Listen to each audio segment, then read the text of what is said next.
दिनचर्या बनवा लीजिए या बना लीजिए अपने बड़ों से, अपने पूज्यजनों से, पास हमारी ये दिनचर्या, जीवन में उसका उल्लंघन नहीं होना चाहिए। ऐसी दिनचर्या नहीं, कागज वाली दिनचर्या नहीं, आपकी वास्तविक दिनचर्या जो है वही होनी चाहिए। जिस समय जो आदेश हुआ है कार्य का, आपको उसी समय वही कार्य करना है। इससे मन तुम्हारा मरेगा, मन के अनुसार। यहां क्या है कि रोज सुनते, आज नहीं सुनेंगे सत्संग, क्या है सुबह तक, रोज वाणी पाठ में जाते नहीं जाएंगे, 6 बजे तक सो रहे हैं, शाम के रात्रि तक, या जैसा ये ठीक नहीं। चलो आज ऐसा कर ले, नहीं ठीक नहीं, जो नियम दिया गया वैसे ही चलो। अगर नियम से चलोगे तो उससे लाभ क्या मिलेगा? एक तो परमानंद की तरफ बढ़ रहे हो, दूसरी बात आपका मन मरेगा। मन नियम से मरता है। इस मन का स्वभाव बदल जाएगा यदि आप नियमवर्ती बनोगे। नियमानुवर्तिता से मन आपके अधीन होगा। नियम बनाओ आप। नियम अगर आपने नहीं बनाया तो परमार्थ की चढ़ाई पर नहीं चढ़ सकते हो। परमार्थ में आज तक उसी को लाभ मिला है जो नियम से चला है। किसी ने पूछा किसी से कि क्या नियम है आपके, तो उनका हमारे संप्रदाय में तो नियम है ही नहीं। गजब की बात कह दी। यहां का जो नेम है वो प्रेम से शासित है। प्राण चले जाएं पर वो नेम छोड़ सकते हैं? देखो ना, मन क्रम वचन त्रिशुद्ध सकल मत, नेम नहीं है। जो अब कह रहे हैं उसी के अनुसार जीवन चलाना है। प्रियालाल के सुख का नेम, प्रियालाल के नाम जप का नेम। प्रियालाल हमारे यहां कोई नियम ही नहीं, मतलब खाओ पियो पड़े रहो केवल से। आप समझो, समझ के बोलो, ऐसे किसी को मत बोलो। परमार्थ में आज तक जिसको भी लाभ मिला है नियम से चलने वाले को प्राप्त हुआ है। इष्ट आराधना में जो जो आपको नियम मिले हैं उनमें शिथिलता नहीं होनी चाहिए। और बहुत काल तक एक नियम में चलने वाले को सिद्धि प्राप्त हो जाती है। जिस स्थान पर, जिस आसन पर, जिस समय पर जो मंत्र जितना, वो नियम होना चाहिए। ऐसा नहीं कि आज 20 माला जप लिया तो कल 10 माला जप कर लिया तो 2 दिन जपा ही नहीं फिर आगे, ऐसे नहीं होता। एक नियमानुवर्तिता। 5 मिनट का भी अंतर आपके नियम में जब नहीं पड़ने लगेगा, नियमित नियत समय, यह संतों में देखा गया है।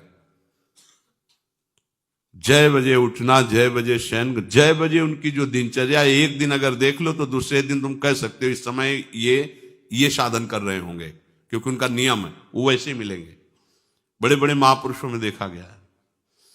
ये 2 बजे के जगने का समय तो मतलब जैसे लगभग विषयी पुरुष सब सोते हैं, ऐसे लगभग जो भगवत प्राप्ति की लगन वाले साधु 2 बजे जग जाते सब। ये नहीं कोई आश्चर्य की बात नहीं है, हमने देखा है। गंगा के किनारे जैसे ब्रह्म 2 बजे शुरू हो जाता है, कुआं से जल अर्चना और सब दिनचर्या, गंगा नहाने के लिए फिर जाना, बाद में यहीं से स्नान करके फिर बाद में गंगा स्नान करने जाना। जो अनियमित साधन करता है, यद्यप साधन अविनाशी, पर मन मरेगा नहीं, मन अधीन नहीं होगा, ध्यान रखना। अनियमित, नियमित। आज 1 घंटे बैठे, कल 30 मिनट बैठे, परसों 10 मिनट और फिर आगे बैठे ही नहीं 2-4 दिन, बिल्कुल नहीं। ऐसा नहीं। चाहे 10 मिनट से शुरुआत करो तो 11 होना चाहिए, कभी 9 नहीं होना चाहिए। और बार बार दिनचर्या का परिवर्तन नहीं होना चाहिए। मंत्र का परिवर्तन नहीं होना चाहिए, नाम का परिवर्तन नहीं होना चाहिए। खाने पीने का, शयन का, जगने का बिल्कुल नियत समय होना चाहिए मन को वश में करने के लिए। ये जो लोग ने कि जब जहां जैसे आया चिड़िया की तरह चुनते रहते हैं, कुछ लोगों को तो देखा है, यहां तो थोड़ा शासन है। सत्संग में भी बोतल खोली, एक एक घूंट ऐसे थोड़ी थोड़ी देर पर, अरे मर थोड़ी जाओगे, अमृत बरस रहा है भगवत चर्चा, उसका पान करो। चिड़िया की तरह कभी ऐसे जेब में डाले, वो रंगीन पुड़ियों नहीं होती ऐसे थैली, निकाला भुजिया चवा दो पानी, ऐसे मर थोड़ी जाओगे। एक बार भोजन डाल दो, प्राण पोषण होता रहेगा। एक बार नहीं, दो बार से, इसके बाद ज्यादा ये नहीं होना चाहिए, थोड़ा ये पाया, थोड़ा वो पाया, थोड़ा प्रसाद में मिले प्रणाम कर लिया, जरा चख लिया, रख लिया, और जब प्रसाद पाएंगे तब पा लिया। बार बार खान पान से भजन में विक्षेप पहुंचता है।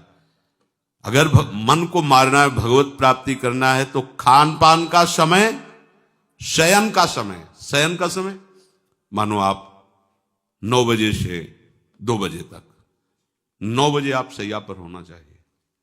2 बजे आप सैया छोड़ ही दो, नींद आई हो या ना आई हो, इससे कोई मतलब नहीं।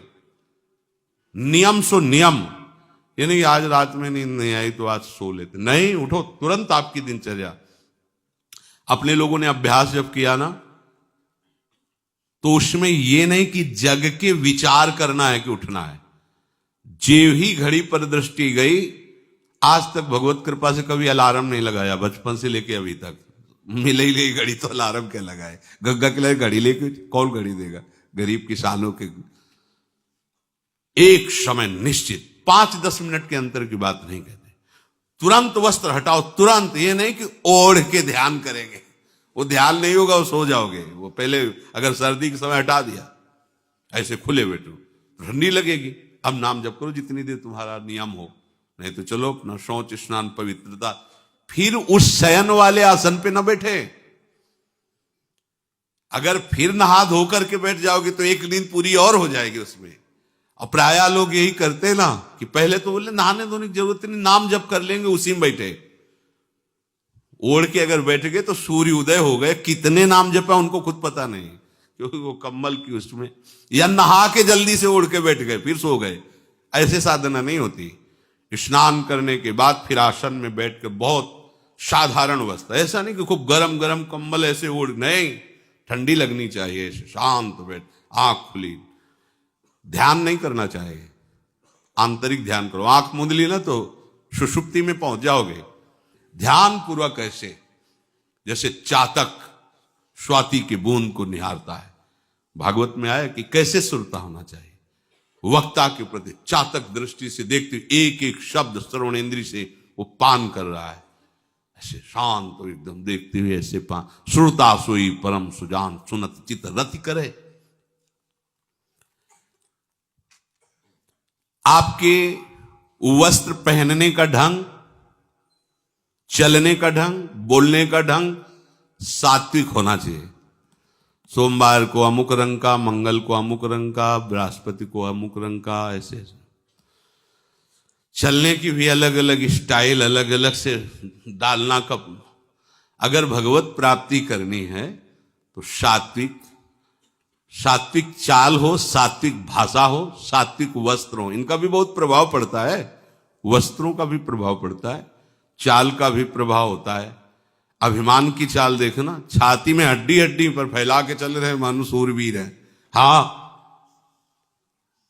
जांघ में मांस नहीं है, केवल पैंट दिखाई दे रहा है, बात ऐसा अभिमान है, ऐसे टांग चला मानो। ये सब नहीं, सात्विक वृत्ति से चलो, सात्विक कपड़े पहनो। ऐसा नहीं कि अब लाल ही पहनना है तो अमुक कंपनी का आना चाहिए, लाल रंग का या पीले रंग का। कितने का स्वेटर, बोले 1,70,000 का है। अपना जीवन सात्विक हो, सात्विक वस्त्र भी वस्त्राभूषण, और हमारा चलना भी सात्विक हो, हमारा बोलना भी सात्विक होना चाहिए। अब इसके बाद उपासक को देखो, ये तो नियमावर्तिता हुई। अपने मन के ऊपर हर समय दृष्टि रखनी। उपासक शब्द इसीलिए है, विषयी पुरुष नहीं रख सकता। उपासक को हर समय मन पर दृष्टि रखना है। क्या सोच रहा है, ऐसा क्यों सोच लिया इसने, ऐसा क्यों ये प्रेरणा आई, क्या हमारा भोजन गलत हुआ, क्या संग गलत हुआ, क्या हुआ, पूरी जांच हो रही। आप सच्ची मानना, प्रारंभिक बात तो अलग है कि मन पूर्वश, नहीं तो ऐसा नहीं है कि काम के विषय में सोचने लगे, ये लोभ के विषय, ऐसा नहीं है। आपका संग गलत हुआ, आपका दर्शन गलत हुआ, आपका गलत श्रवण हुआ, भोजन गलत हुआ तो ही हो सकता है। नहीं, ऐसे नहीं कि भगवत चिंतन की धारा में बीच में काम आ जाए, बीच में क्रोध आ जाए। प्रारंभ में तो ऐसा होता है, लेकिन आगे बढ़े हुए उपासकों को फिर ये दिनचर्या में अपनी जांच करनी, क्या गलत हो गया, आज क्या खाया जो हमारे मन में ऐसे विचार आ रहे हैं, आज किसका संग किया जो हमारे मन में ऐसे विचार आ रहे हैं। यद्यपि बड़ा कठिन है मन की जांच करना, क्योंकि हम मन ही बने हुए हैं, तो जांच क्या करेंगे। जांच तो वो कर सकता है जो थोड़ा मन से अलग हटा है ना, दृष्टा भाव देख रहा है मन को। हम तो मन ही बने हुए हैं, जो वो चाहता है वो हम चाहते हैं। देखो ना, बहुत बातचीत से समझ में आता है। आज हमारी ये खाने की इच्छा है, आज वहां जाने की इच्छा है, तुम्हारी थोड़ी, मन की है। थोड़ा अलग हट करके देखो, फिर उसमें निर्णय करो सही है या गलत। जो जो विचारों में आप सपोर्ट दे देंगे वो मन के संस्कार बन जाएंगे। आप सपोर्ट नहीं देंगे तो संस्कार नहीं बनेगा। ये बहुत खास बात है। जब आप भजन में बैठे हो, साधन में, या चलते फिरते उठते बैठते, ये जो शास्त्र विरुद्ध गंदी स्फुरणा दे, आप बिल्कुल इसको सपोर्ट मत करना, नहीं ये संस्कार बना देगा। फिर वो आपके न चाहने पर भी आपको परेशान करेगा। और यदि आप बिल्कुल उदासीन रहे, जैसे पागल आदमी पीछे बोलता चला जाए, आप कुछ मत बोलो, वो दूसरी दिशा में चला जाएगा, ऐसे ही मन शांत हो जाएगा आपका। ये आपको फेंकता, आप परेशान मत होना, ये फेंकता रहेगा जो उसने जमा किया है, फिर शांत हो जाएगा, फिर नष्ट हो जाएगा, उसका विषय स्फुरण नष्ट हो जाएगा। अगर कहीं मन भगवत संबंधी सलाह दे तो उसको दुलार करना चाहिए, सराहना करें, वाह आज आपने बहुत सुंदर बात। मन आपको कभी कभी अच्छी सलाह भी, और जहां आपको बुरी सलाह देने लगे तो फिर उसको धिक्कार दो कि प्रभु से बढ़कर तुमको ये लगा, प्रभु के नाम रूप से बढ़कर लगा। अंदर होना चाहिए, बाहर भले मत। ऐसे हो गए ना, वो सुधरने लगेगा। बस ये अच्छे से ध्यान रखो, जब ये गलत प्रेरणा करे तो या तो एकदम उदासीन, और या फिर इसको डांट लगा दो, प्रभु की तरफ चलना है, क्या गंदी बात अंदर। नहीं नहीं, अभ्यास से मन असत कार्यों को छोड़कर भगवत कार्यों में लगने लगेगा। धीरे धीरे जब इसको स्वाद मिलेगा तो पूरा का पूरा ये आपके अधीन होने लगेगा। ऐसा नहीं है कि मन वश में नहीं, मन वश में की वश की बात, मन की ताकत नहीं होती कि विषयों में चला जाए। आप करके तो देखो भजन, नहीं ऐसा होता तो पूरा जीवन बर्बाद हो जाए। फिर मन ही वश में नहीं होता फिर क्या, नहीं ऐसा नहीं। पूरे जीवन को पढ़ा है। साधु की सबसे बड़ी पढ़ाई मन की होती है, वो मन को पढ़ता है, पूरे जीवन मन को पढ़ा है उसने, देखा है मन अब क्या परिवर्तन, अब क्या परिवर्तन, अब क्या स्थिति, अब क्या स्थिति। सच्ची मानिए, एक दिन मन मनमोहन बनकर के अनुभव करा देता है। कहीं और अनुभव नहीं होता, इसी में अनुभव होता है। निहाल कर देता है, धन्य धन्य कर देता है। बस इसके असत वासनाओं, असत चेष्टाओं, असत स्फुरणाओं का आप साथ न दें तो ये आपसे अलग हो नहीं सकता, ये भगवदानंद में डुबो देगा। इसे अधिक से अधिक भगवत चर्चा सुनाओ, इसे अधिक से अधिक प्रभु की छवि के दर्शन कराओ। देखो, भरो, मन में भरो, खूब भगवत चर्चा करो। प्रभु की श्री विग्रह, आप जिस कमरे में शयन करते हो उस कमरे में कहीं भी कोई सांसारिकता नहीं होनी चाहिए। परिवार की फोटो या किसी अन्य आकर्षणकारी वैभवशाली की फोटो, ऐसा नहीं। या कोई अपने आराध्य देव गुरुदेव संत भगवान, एक से एक भगवत प्रेमी महात्मा, उनकी संतों की छवि, प्रियालाल की छवि, जिधर जिधर दृष्टि जाए भगवत स्मृति में लगा दे। उठते बैठते अपना तो कमरा अंदर से ऐसा ही होना चाहिए, पूरे कमरे में नाम लिख लो, राधा राधा राधा वल्लभ सिंह, राधा राधा राधा राधा, या लिखी हुई टांग, बहुत आपको लाभ मिलेगा। जिधर अब राधा राधा राधा, अखंड स्मृति। और उस जो आपका वास्तविक साधन कक्ष हो, शयन कक्ष हो, अगर ऐसा हो जाए तो बहुत बढ़िया है। अन्य का प्रवेश ना हो, कोई भी हो, सदगुरुदेव की सिवा आराध्य देव के सिवा उसका आप देखना, इसका बहुत बड़ा प्रभाव होता है। कई बार इस बात का अनुभव हुआ कि जैसे बाहर मन विक्षिप्त हो गया किसी बात से, किसी उपासक से, और जे भी तो एकदम जैसे एकदम बदल गए व्यक्ति, और भजन बड़ी तीव्रता से होने, क्योंकि वहां परमाणु भजन के वो भागवती कक्ष होता है। इसके लिए भाई जी ने भी सावधान किया, अगर ऐसा हो जाए तो मान लो असुविधा है तो कोई बात नहीं, अगर ऐसा हो जाए कि भगवत मार्ग के पथिक का जो वास स्थल है, जहां वो शयन करता है, बैठता है, उसमें सांसारिक पुरुषों का प्रवेश ना हो।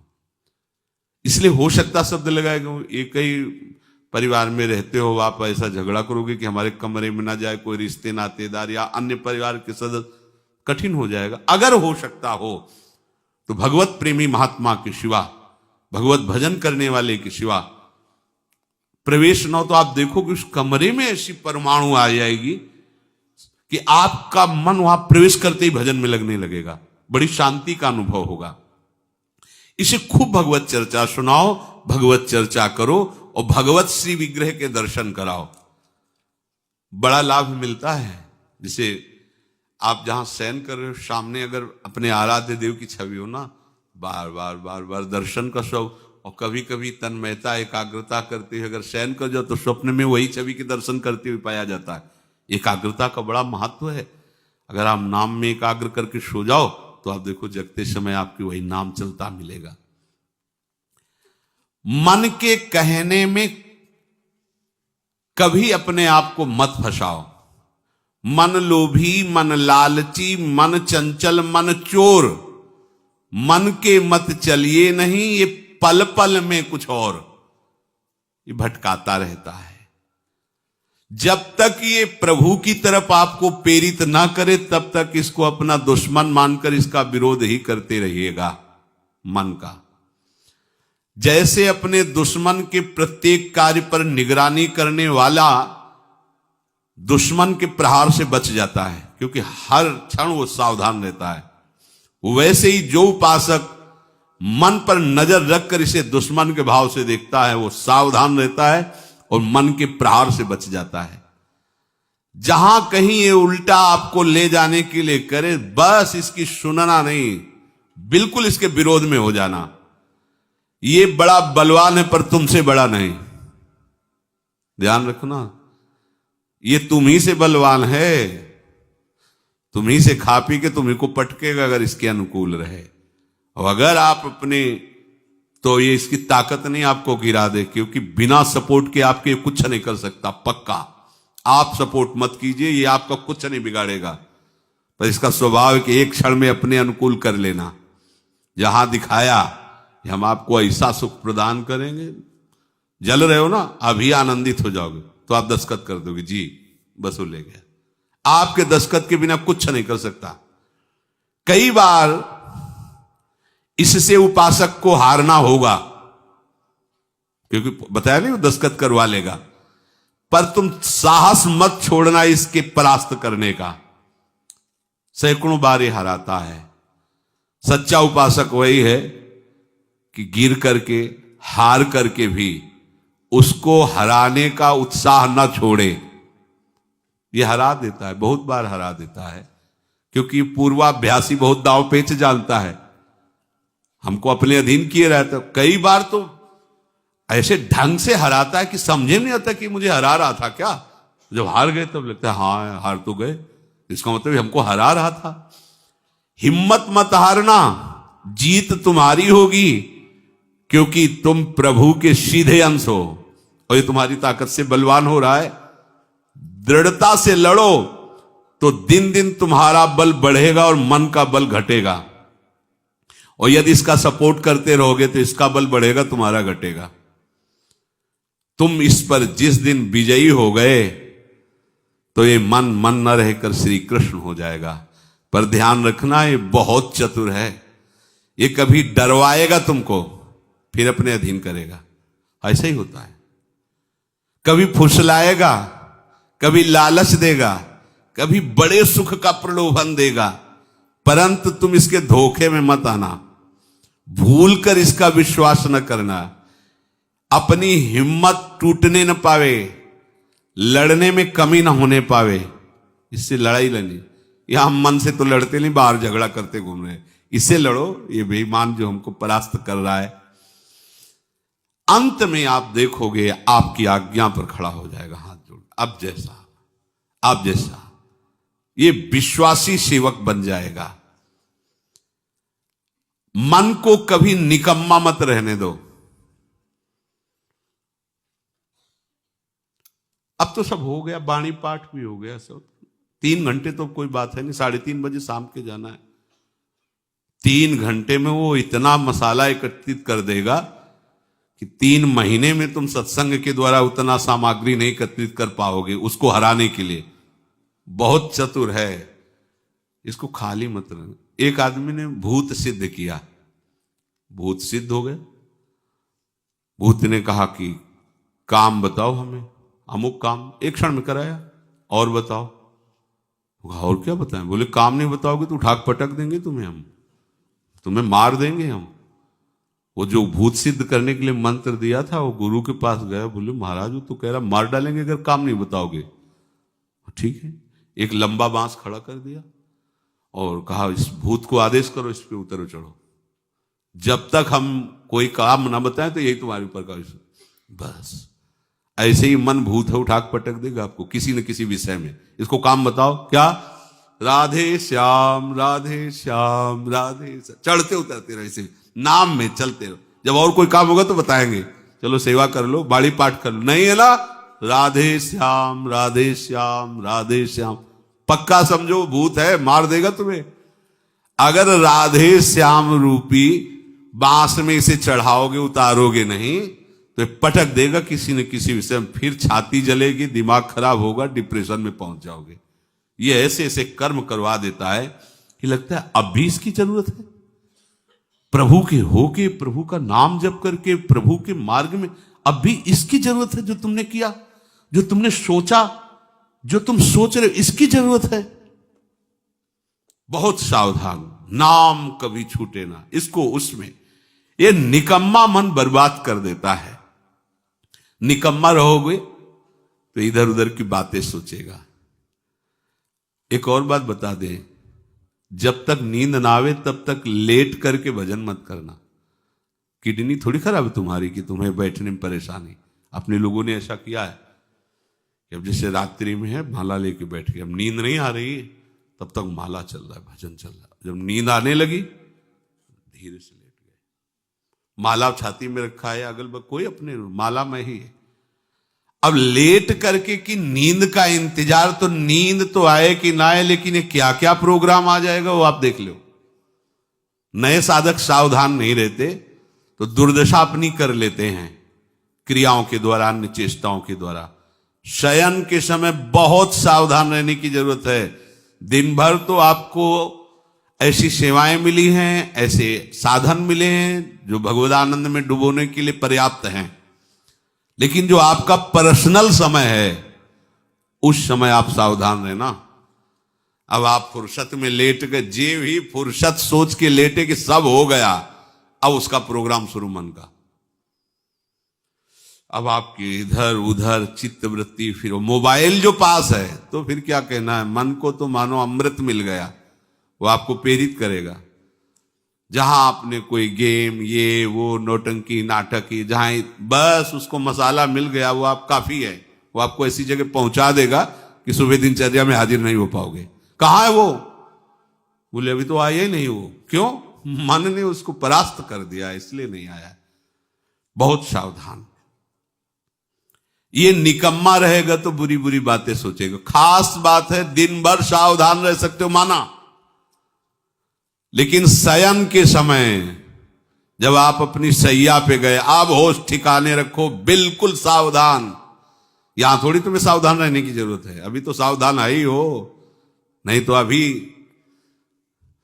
खड़े हो, तुम्हारे पितर तक तृप्त हो जाएंगे अभी है। लेकिन कमरे में सिटकिनी बंद, अब शयन के लिए गए, अब होश में, यही होश खो जाते हैं। ध्यान रखना, मन आपसे ऐसी चेष्टाएं कराएगा, क्रियाएं कराएगा, ऐसा दर्शन कराएगा, ऐसा सोचवाएगा, पूरे दिन की साधना को मटिया पलेट कर देगा, पोछा लगा देगा। हमारी प्रार्थना मान लेना, जब तक नींद ना आवे तब तक सोने के लिए आप लेटना नहीं। यदि जवान साधक हो, माला हाथ में, ऐसे दोनों हाथ कब्जे में है, जवान से नाम या मंत्र अंदर। अब थक गए, सो गए तो ऐसे सो जाओ, आपकी शैया परम पवित्र है। अगर घंटा 2 घंटा इंतजार नींद का, तो पक्का वो भ्रष्ट करा के रखेगा, पक्का। हमारी बात लिख लो। सावधान, शयन के समय हर उपासक सावधान। उस समय विशेष आवश्यकता आपको भजन की है, क्योंकि वो एकांत है और आपके ऊपर उस समय मन को हावी होने का अवसर मिल गया। इसलिए सावधान, सत्संग को सुना जाए, मनन किया जाए और आचरण में उतारा जाए, और इस भूत को हर समय नाम रूपी बांस पे चढ़ाते उतारे। राधे श्याम। राधा वल्लभ श्री हरिवंश, राधा वल्लभ श्री हरिवंश।